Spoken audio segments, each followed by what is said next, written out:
Cum se zice, mă, corect? Piure sau piure? Și zic și de ce.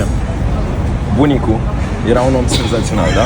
Bunicul, nu. Bunicul Este. Cum se zice, mă, corect? Piure sau pireu? Piure.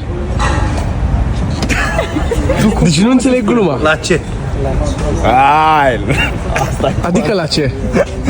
Deci, la ce se zice pireu sau piure? La oraș sau la mâncare? la mâncare. Nu, deci, ori nu prind...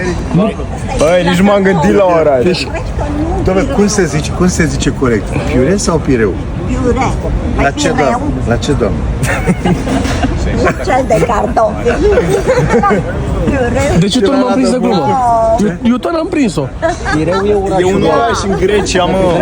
Nu știi echipa de fotbal? Olympiacos Pireu. Olympiacos Pireu. Nu mai ți minte pe Martaroglu sau cum îl cheamă pe ăla de Martaloglu? Martaloglu. Băi, lăsați în comentarii dacă înțelegeți voi glumele astea, că la mine n-au intrat.